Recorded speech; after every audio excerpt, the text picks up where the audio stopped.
he chulai mo na he pathina ki ngai nem ding le ki ngai sa pi ha ei ma I hi na ki ngai sang zo se pathin he nga sak ha pathin lhagao theng I chan pa chu sunoh lo dinga hi ki go diu hin pakai min kai tim no mena hi tu na la hin chom cha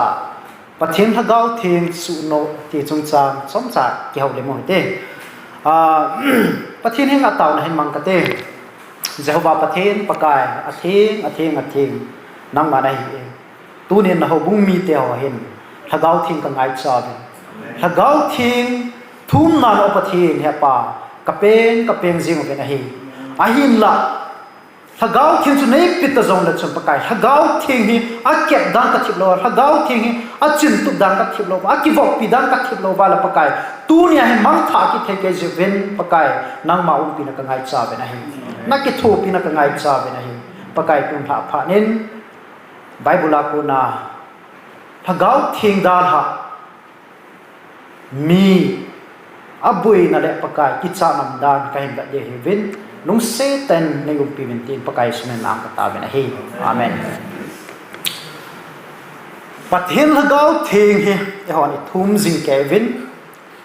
hi chi pathen lhagao theng hi chan ding mi zo se no mo vin ke yong ka no men pathen lhagao theng ti lo vin I ma chai bo thei po ve ti hi he su ke na mi zo se pathen lhagao theng hi I dei ni tin hin khwa hek nai tu ho I zo na diu le lhagao lam pi ai khan to the na diu pakai Jesus Christ kal bi a lhagao kal bi ai kal to the na diu Christa dung chan pha ai khan to the na diu wai lhagao theng I ma mo pe la I ngei cha pe nu cha hi na hi ai lhagao theng hi I sunu thevin lhagao theng chu ko pha lo wa I sunoh wa lhagao theng I da ha mang ke wa a zo le ho chu point of no return kinung le thei lo wa zo hin khoi man the na la we ni so ke ho tu ne ai Christian hi ekle sa pi the ma cha am nai po nai FSC bungli chang som thom na chun that do ni khwa dinga mahul na ke nam naw pathen lhagao thing chu lung phat mo sai pathen na theng sim naw the bo pio han that do ni khwa dinga mahul na ke nam naw pathen lhagao thing chu lung phat mo sai ate lhagao thing hi ti teng le su no ziu ham lhagao thing hi ti teng la no zi ham ti na ngai tu khau dai lhagao thing ha phat na pha hi ai wang a phat wang a chu mi da la the no a te phat lai chun lhagao thing in thu a sai jin no a mang chai kum za la som ni zen hi lung neng tan lung de tan thu sai a hin la a ki khel ta lo diu lhagao thing na he ta in thu a sai jin chu am hon na san nei ta pu vin vei khan a sen vei ni a sen vei som a sen a za vei a sen a zau vin a hi wang in la am hon hi che thu ho chu na san a koi ta pu vin ki khel nei na nei ta pu vin hi je chun lhagao thing en o a pha chom lo ding ai tai ti a da la ta na hi so ke tu ne lhagao thing en lhagao thing ogin realiza na za kha hi che chun nang in ki khel lo na na nei realiza mi ta chon sen na bol ngai chu ngai dam thum zo wa realiza repeat na bol ta so ke ho na report ve ehon repeat ve tang tai bol ji wai hi ze achu Hebrew bung thum chang som la nga na hin ipiasayam itya hila tuni a ogin na zo wa hi le lunghan sa na banga chu na lungu ta sa hi un ate na pathen lhagao thing hin a thu sai ngai tu ne small voice still voice na hi chi in the call of him oh he whisper thu ging jeng na hi thil phala thil se zong I tu tiu vai la a ging ji in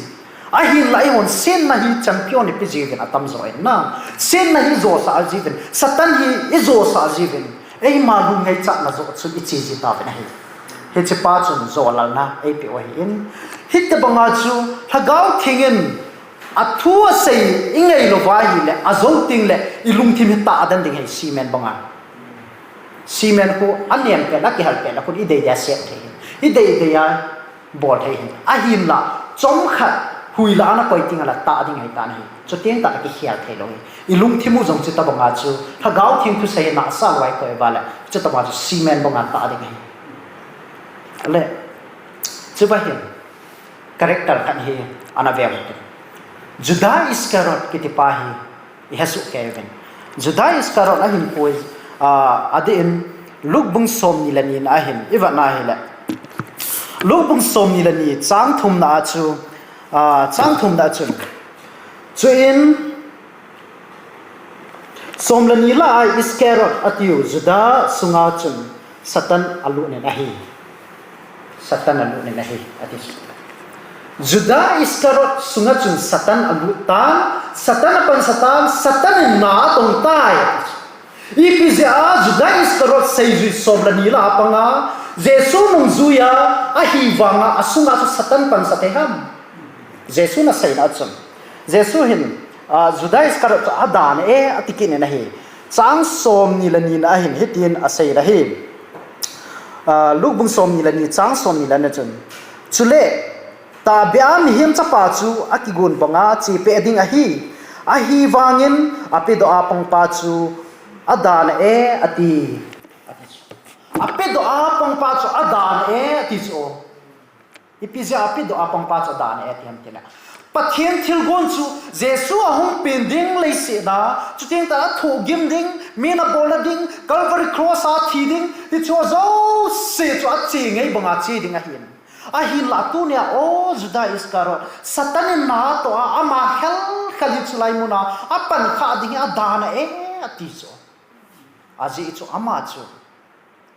satan Pathen lhagao thingin azam sana Pathen lhagao thingin anu sana Pathen lhagao thingin adala pana chu satan hung pan sathei tan hei suk teo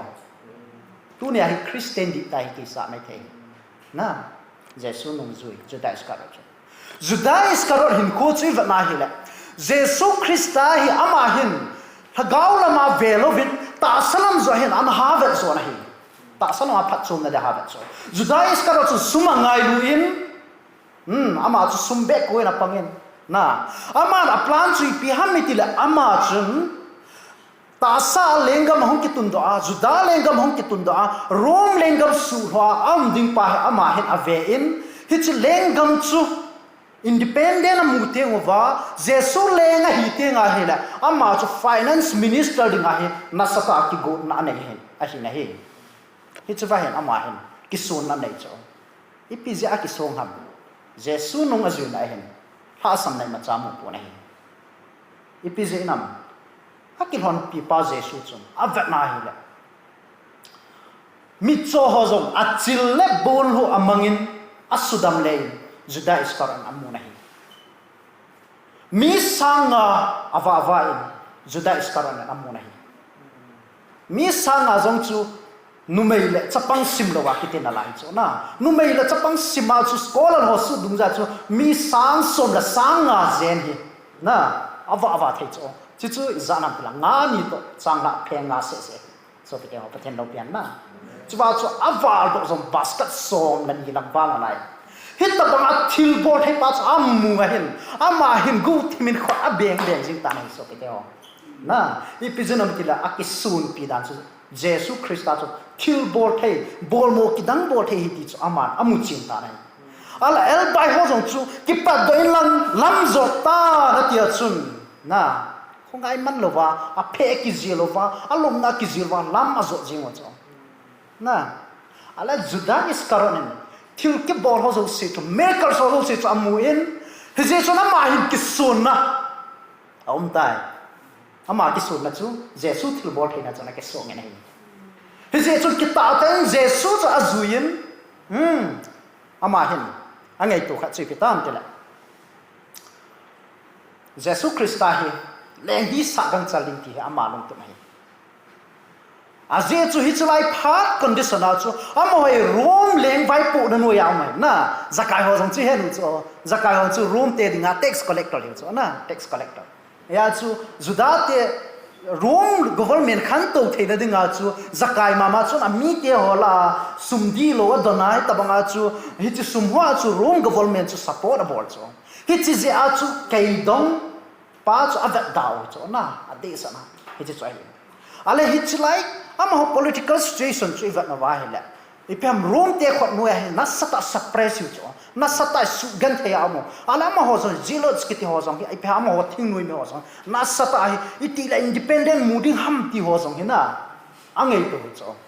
ai rom ho song chun aveven se pe ho song chun na Jesus Christa chu a ho phulo me hi ben hol film kiti khan hi ka ve kha en hi chuwa chun asai na chun Jesus Christa pan sa ve ale hi chuwa chun mi kha hi songa se di go Jesus ti pa chu aga ki doi na che pa khial chun Jesus lo cha sak kha ale room se pe sa kola han to ho chu aveven hi chuwa Jesus ti pa jelo cho sang a danger zo thi noi mi sa danger zo ati cho episode til aman garment chu aman no pitch ai wang an nem na le mi influence bol an pa chu dangerous also room se pe na chilai muna chu iwa na hena ama ho hi religious lia song ipeham ama ho condition hi economical lia song ama dang lai ta hin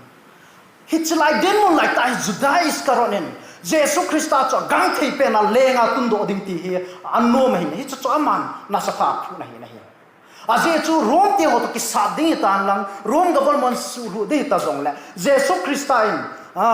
vana legions vantil legions ka ko la the hi na ti ho het so ya chu ki do nam jong le Jesus in vantil ho ko la gala sa jing ding ti ho jong hi na amma na ngai to hi chule ne la cha ho ki do na chon hung la san tong le Jesus resona sa lai thei ding ti chong ngai to hi na izam ta gala ki sulim ho ma jong le Jesus Christa chun miracle sa su dam jing di ti ho chu ama hin la sa ta en ki sun na nei nei hi chu judai is karot pune hi je chun pam sandai mi ya chun pam sandai ti ba chun na hi chuni kwa chu sangan chu ga to bin hosana ti ben na ala hi chuni kwa judai is karot unding da chu ga sa ti di bo I to ngam ta dem so te ho na tu lai chu la selfie la le ta chu na you see my hero ti ta chu yes hi chi chu me ka nga la ti de chu a je chu mi ho ra sa mu chu pam lu suna chu gar so va sa nei chu na hi chu ama chu lenga pang ding ai tai ti chu mi ho kin nei chu lenga hong pang ding Jerusalem hong to ding rom leng gam roman ni pa mighty roman empire chu ama su du ni ta ni tai ti chu ama ho kin na nei ta chu a hin lai chi ni kho chun ama kin na hi ta lo pha chun jadai skaro chang hi pi ngai to tang hit đi thầy lo ding hit đi mấy thầy lo ding thiếu khát ta gồn ngay thì ama policy ta chana ya chu ama hin itile ama ha ki mat sa dem hit chu ta banga ama lungyal nei to anei pa chu ta salam zinga lung ana gyal pa chu so pete ho Jesus Christa chu van nam thila velovin lei sit thila na ve ja chu hit chu thila him po do ha ya to gun ha nei chu phya mi tile zo do ding haulang karama sading sugan thai sading chuteng ta la chun jesu chu hung hangin tin hung kitomin tin chule aplan bang chu hing feel in tin rom ti ta chun at lo thai lo vin ama teng la hung ki sa lo vin tin hung ki da lo vin tin a purpose su lenga hina ding su ta lengam chu David lal to na chun hung to tan te chuting le boina hung te le ti chu juda mentality ama idea na ma hi je chu na ma Satan and nine tong tain is tabang gel nei to ki han chung a chin sum paisa som thumela zu ta na hi ti cha sut a thu sing mata na hi ti chu ba chun paisa som thum chu so ki zu na hi bo na hi so ki te ho he ti chun aga zu do ta in ala aga zu do a chun Jesus Christa chun chu a ve ta in amat sa ta in ala mi ho la bo na cha ve ta na hi a bo na cha ve ta vin Jesus chu ki le tu ta pu nei so ki te ho na akilia tu tapuin atho tain miona sugan thei tavin achila ser khomovin na ayelele na boltavin hitabong chun ki dam tai na boltavin he jadai skarana mutai azonan calvary cross Jesus Christa athetana ale jadai skarana a plan le athil gon pa chu alo him tapone hi so pete ha hi che pa chun ama chu epite ta aki khai ta ne jadai skarana ki khai ta ne asum cho galepe asum cho in mun cho na ding azong adai hilo cho sum du hi ba chu Jesus Christa lungman cho agad adai khal zo hi de lo chu me ahin aman a plan chi ha me mat sa ding a purpose la a plan chu su bulet sa ding ti hi ama lungel hidden policy cha hi nahi He chun hits lai mun a Jesu Christa thi chun ama plan lo bonga chi pa chun ama hi a ki si be sei hi chu thi san hi mo na nei lo thi sat atin sum zong a gale pin a ki si be sen ama ki si na chu hagau thing zau lo wa ki si dai ta zin thi na to lo ta nei hi chi cha hi hagau thing da la pai mo na chu na na dan chu hagau thing nei hi lang hi le hagau thing chance pin lai le hi chu lai cho ma hin khu ki chai nai lo ding he a hin la hagau thing a da ha satan na sunga alut phana chu ama dinga chance sum ta lo ama chance thi na choi jeng ani so pe te ho Jesu nung azuin Jesu bol mo kidang ho ve in thil zo semuin a hin la ama chu azona hagau thing da ta nai tu ye ho zong 7-day Adventist I'm faithful member ti thil chu a hi wanga chu tu nai kilit sa mai theo Adventist te powerful dan na pastor bek cho na pia leng a zo ikilet sa pi mai theo pastor somel ho kilet sa pi mai theo a hi wanga chu a zo ting le nang chu hagau thing na da ha ka hi le juda iskat do mang rod banga ada hi the hi so dia je chon tu nya hi ikisun na diu chu hagau thing mahul kinam na diu chu hagau thing cho ya chu hagau thing a dai tao diu tu ne hi kita lo wa hagau thing na kita ha sa nge nge ya hi le nang zong ke zong kyo hagau thing ka ngai cha chu hagau thing ka dai lo chu ken na ya chu hagau thing kita ha sa wa hi tia yum wa hi le Judas ka ro da thi zo wa chu Matthias kiti pa hen replaceable hen na som na ni la chu tu ne hi na kita lo wa hi le nang replace ding chu Pathen nan han ding hi tu ne hi koi ma cha ipan mun hi ikila sa lo dio na nei sun chu tu da jing na ti pa hi tu ne 7 Adventist ya ding hi so pe te ho tu na thu di nei pai tu da wa Pathen na ding na sa ta ki pe wa Pathen na gau thing i thum wa hi chu ha so lo dinga kali sun dio pakai hi chu ha gau thing ka nei te ngai nang ma hin 7-day Adventist ka hi na hin a gospel nei ding se lo wa ke ma a gospel a nei han ta zin na ei ma gospel ki hi cho hi che gospel nei han ta zin ha gau thing ka ngai chai Pathen van noi le se na hi van noi le se kol kim vela a thu hi thot ding ati hin chi ba chu evangelist so bo se lo nang le ke I bon cha ba pan la ding hi chi ba chu tu ne ha gau thing nei pau hi sunoh lo ding a hi iki go dio hin tin ha gau thing nei cha tem hi tu nin ki thu mun te Judas ka ro bonga I ha so wan I ho I wang si theo hi ti pa chu tu ne lai sai do hin tin lei se thil vela wa van gam thila I vet wa ha gau thila Jesu Christa I vet dio a hi ti pa to kan sai do no min Pathen na to thi sai na ta pe do na han